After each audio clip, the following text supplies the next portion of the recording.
세상을 이롭게 하는 일에 관심 많은 승무원쌤 김용숙입니다.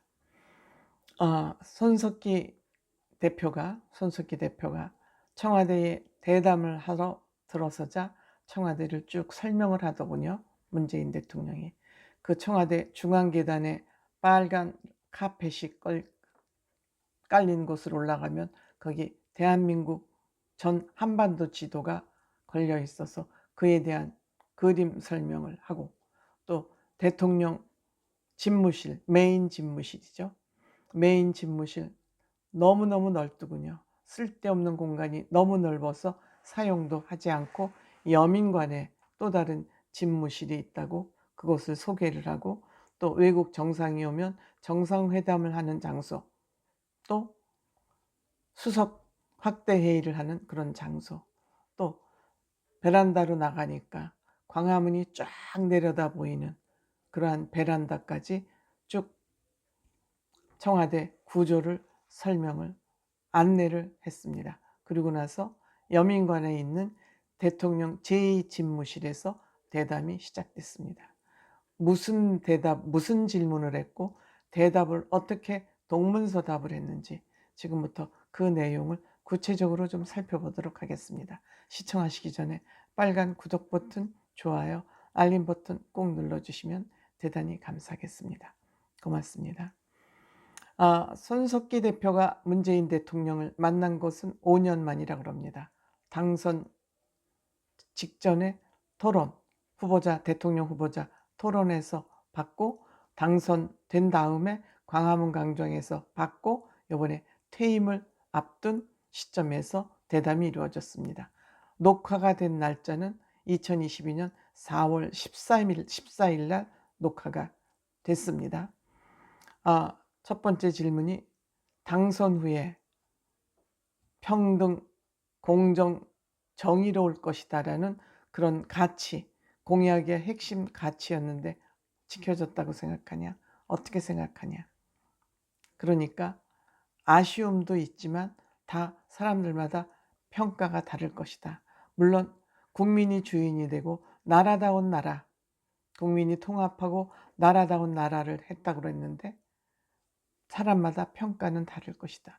그렇지만 민주주의 지수가 높아졌고 미국보다 높다. 맨날 그 통계를 앞세우는 게 이 문재인 정부의 특징이었습니다. 할 말이 없으면 통계를 앞세웠었는데 이게 결국 문재인 대통령의 무기였던 것 같습니다. 뭐 진위 수도 높아졌고 노동지수도 높아졌고, 그래서 공정과 정의와 평등이 지수가 높아진 것 같아. 헛소리죠, 한마디로. 물론 반대 지표가 있다고 손석희 씨가 반론을 제기하니까 근거 없다. 내 얘기가 맞다. 손석희 씨가 통계에 대한 또 반박을 하니까 눈을 가느다랗게 뜨더니 곤란한 표정을 또 지었습니다.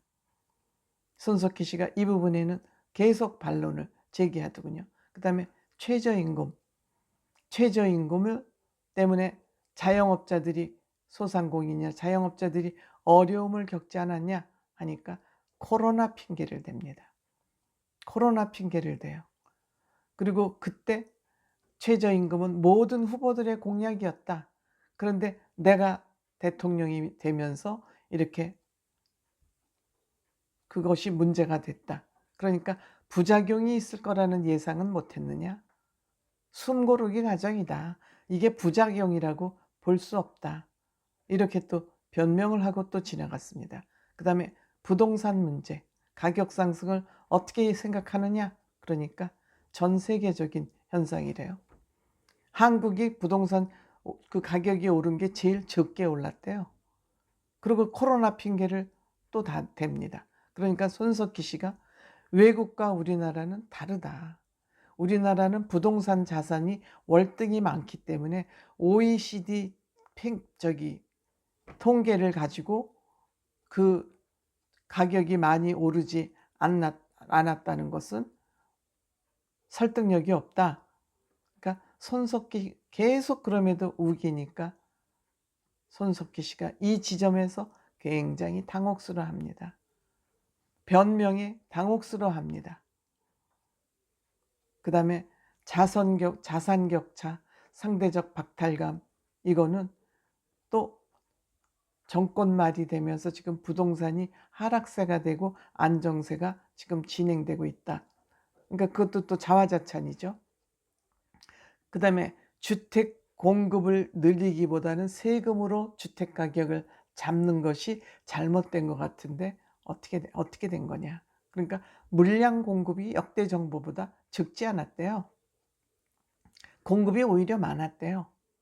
그런데 왜 주택 공급이 적은 것 같이 느껴졌냐? 1인 가구가 많이 늘어서 그렇대요. 독거노인도 많아지고 젊은 층이 또 결혼하기 전부터 독립가구를 이루고 그래서 그렇대요. 그래서 또 저금리도 있고 주택 수요 이렇게 해서 결코 주택 공급이 적지 않았다. 그래서 코로나 핑계를 대는 건 역시 조금 억지스러운 것 같다고 또 반론을 제기하니까 계속 역대 정부의 주택 공급이 적지 않았다. 검찰개혁, 민감한 문제죠. 지금 진행되고 있죠. 그래서 긴장감이 굉장히 감도는 그런 질문을 했습니다. 영장 청구, 기소, 공소유지 이런 걸 장황하게 얘기를 하더니 지금 굉장히 긴장을 하죠. 검찰 주장, 지금 하고 있는 검찰의 주장은 권력 다툼에 지나지 않는다. 권력 다툼에 지나지 않는다. 문제가 있으면 빨리 바꾸자는 것이다. 본인이 감옥을 가느냐 안 가느냐의 그러한 기로에 쓴 질문이기 때문에 검찰 주장은 그 검찰들의 권한 다툼에 지나지 않는다. 그리고 한동훈 지금 법무부 장관 후보자가 검수완박을 막겠다 그러는데 이렇게 확실하게 자기 의견을 주장하는 것은 옳지 않다. 국민들이 어떤 특정 국민들의 불이익을 위해서 이것은 막아야 된다 그러니까 국민들이 특정 세력에 독점적이어서는 안 된다. 턱하면 분리하면 국민을 팔아먹었던 정부가 문재인 정부가 아닙니까? 그런데 어떤 국민들이 특정 세력을 독점하면 안 된대요. 국민들을 위해서 이거는 막아야 된다고 한동훈 법무부 장관 후보자가 얘기를 했다 그랬더니 국민을 독점하면 안 된다고. 정말 정말 저는 이 얘기를 들으면서 불쌍했습니다. 한마디로. 그리고 조국 씨에 대해서 마음의 빚이 있었다 그러는데 어떻게 생각하냐. 지금도 그 생각에 변함이 없냐 그러니까 가족의 고통이 마음이 아프다. 죄가 있다 하더라도 문재인 정부의 임원이었기 때문에 또 민정수석을 안 했으면 모르는데 민정수석을 했다는 걸로 고통을 받은 것 같아서 미안하다. 그래서 이제 또 손석희 씨가 이명박 정부의 민정수석이 법무부 장관으로 바로 가는 거에 대해서 그때 비판하지 않았냐. 근데 무엇이 다르냐? 조국 민정수석이 법무부 장관으로 바로 간 게 뭐가 다르냐 그러니까 그때는 다르대요. 자기가 하는 거는 명분이 있고 이명박 대통령 때 민정수석이 법무부 장관으로 간 건 다르답니다. 내로남불이죠. 아주 전형적인 내로남불이죠. 그리고 지금 윤석열 대통령 당선인가 조국 씨를 가지고 환상의 두톱이라고 그랬는데 지금 그 생각에 변함이 없냐? 그래서 윤석열 당선인이 그때는 검찰개혁에 반대를 안 하고 조국은 검찰개혁을 계속 해온 사람이라 두 사람이 환상의 투톱이라고 생각을 했다. 이렇게 했답니다. 그러면서 윤석열 후보를 다른 사람들이 반대함에도 불구하고 임명을 한 거에 대해서 어떻게 하냐. 그러니까 자기가 혼자 우겨서 그렇게 된 것은 아니다. 추천 명단에 올라와 있어서 본인이 임명을 했다. 여기서도 또 변명이죠. 자기는 잘못이 없습니다. 계속. 그리고 조국 검사를 세게 한 이유가 뭐라고 생각하냐? 시점과 수사 방식이 공교롭다. 목적이나 의도가 있는 거 아닌가? 그런 생각이 든다. 이렇게 얘기를 합니다. 목적이나 의도가 있으면은 그 목적이나 의도를 이 정부에서 윤석열 당선인을 그냥 놔뒀을까요? 또 묻습니다. 살아있는 권력을 수사를 하라 그런 것이 그냥 형식적으로 레토릭으로 한 소리냐? 그렇게 물어보니까 지금 대통령 친인척이 부정이 없었다. 특혜가 없었다. 그렇기 때문에 수사를 별로 할 것이 없었다. 수사를 할 게 없었습니까? 수사를 안 했죠. 직권남용 정도 있었는데 잘못한 부정이 없었다. 그래서 지금 조사를 당하지 않았다. 수사를 안 한 것이죠. 이번 검찰이. 지금 수사할 거 줄줄이 걸려 있어서 그 수사 막으려고 지금 검수완박하는 거 아닙니까? 그런데 이렇게 햇소리지 한마디로. 이건 동문서답도 아니고 햇소리예요. 또 재질문을 하니까 그냥 더 이상 말하지 말고 지나가자 하고 신경질적인 반응을 보이니까 손석희 대표가 지금 화나신 것은 우리가 편집을 하도록 하겠습니다. 그런데 화나신 거 편집하겠다는 얘기까지 방송이 됐습니다. 그리고 코로나 K방역 잘 됐다 그러는데 예산 지원이 약했다는 그런 소상공인과 자영업자들의 불만이 있다. 근데 외국에서 계속 평가한다. 이 K방역은. 또 자화자찬이죠.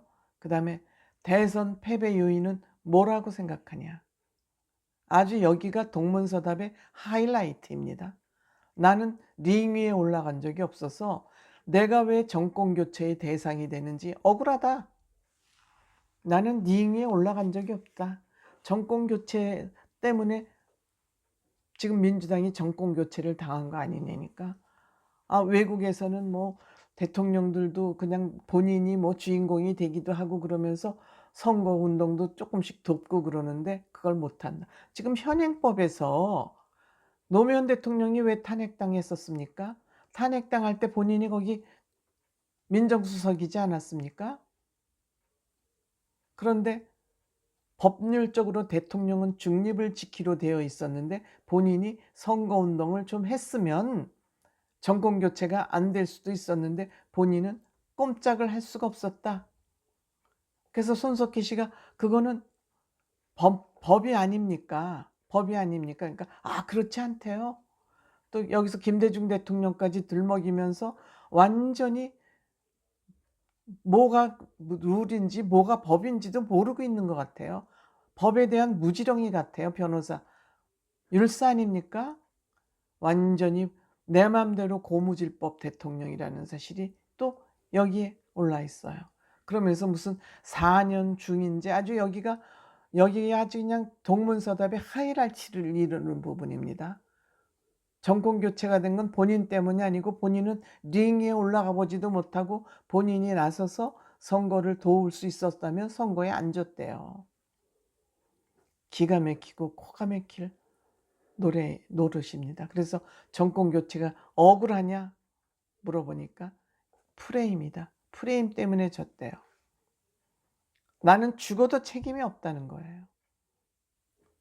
그리고 이 정부의 내로남불에 대해서 어떻게 생각하냐? 내로남불에 대해서. 그러니까 도덕성을 어느 정보보다 내세웠는데 그거를 유지 못한 것과 또 하나는 이중잣대.